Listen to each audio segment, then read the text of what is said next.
That's great. Thanks very much for the invite to come and talk to you. Toyota changed my life in 1989 when we did the campaign that I got TMC to Burniston.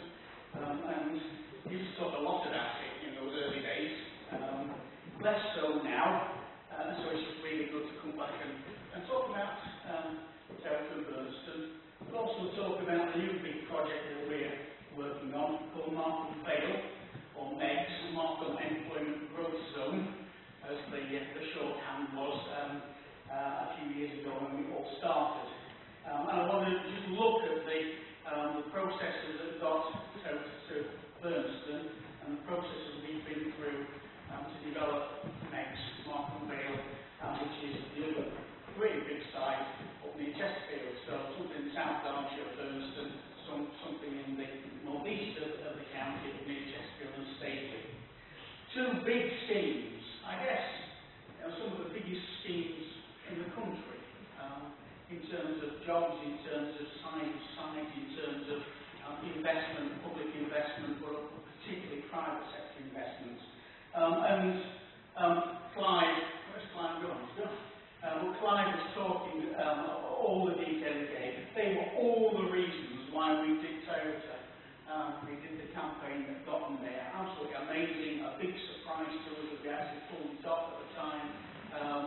But we managed to do it, and all those reasons, all the investment, the jobs, the money to the local economy, the training, Toyota's a good corporate neighbour, as we used to term themselves, working with the community. All those reasons, it was really good to get them there, and we want to replicate that in terms of the outcomes from MEGS over the next few years.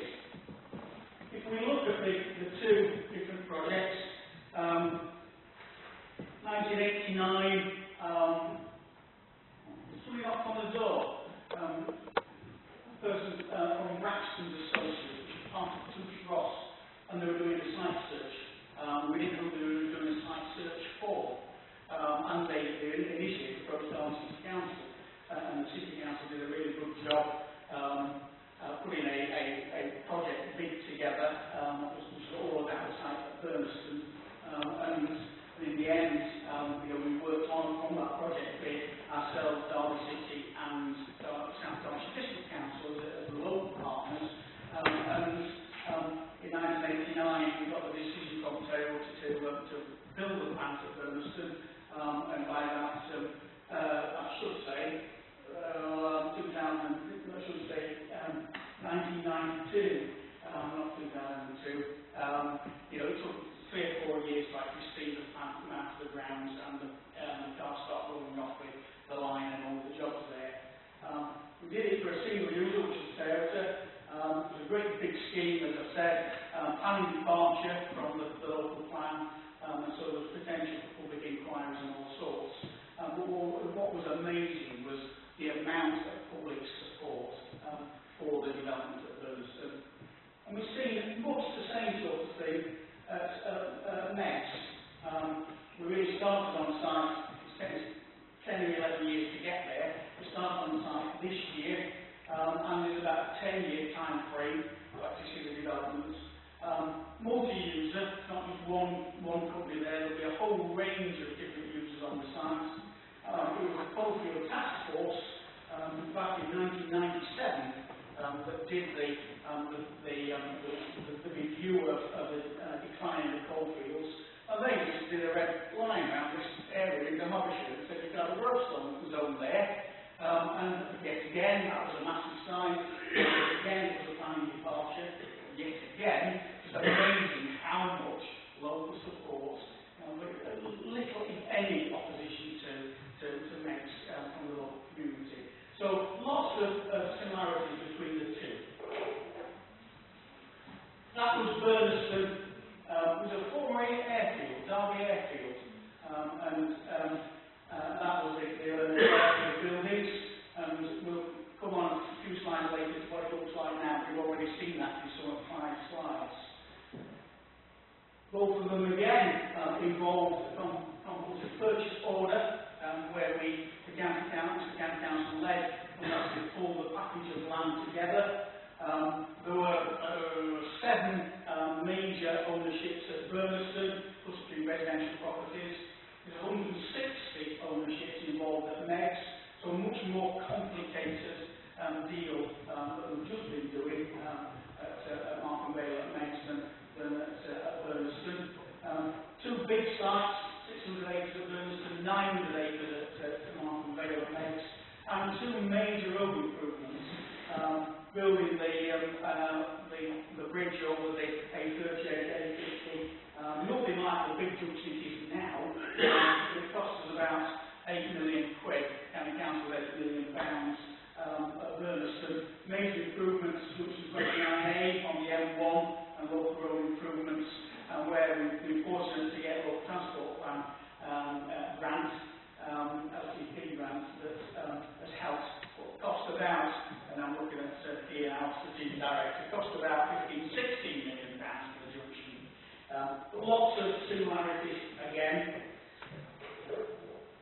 Just move on. That is one of, I noticed it was on one of the client's line as well. That's what Burniston looks like now. The A38 is coming south from down on the bottom right-hand corner. A50 comes across this right-hand corner, as far as I'm talking. For a major development, but beautiful landscapes, so real environmental benefits. Going on the comparisons, brownfield land to an extent at Burniston, former airfield, but lots of green land as well. Meggs, lots and lots of brownfield land. It was the former Markham Colliery, all the coking plant tips.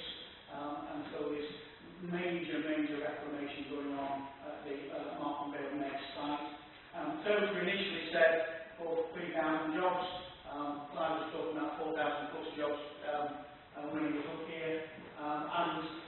We put in, County Council put in £22 million of investment into the infrastructure for Burniston.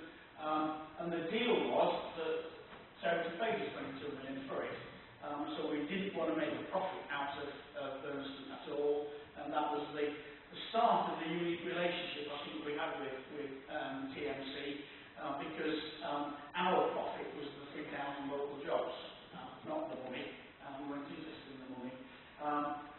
Looking at Meggs, 5,000 jobs predicted, 2,000 new to the area, as well as companies moving around within the area. And about £64 million of the public investments, but we've done pretty well on that, in that we've had lots and lots of support from the local transport plan grant, from EMDA, National Development Agency, from the English Partnerships, from Single Regeneration Budget, European Regional Development Fund cash, as well as Henry Boots, our private sector partner, putting cash in as well. And I'll come back to Boots shortly.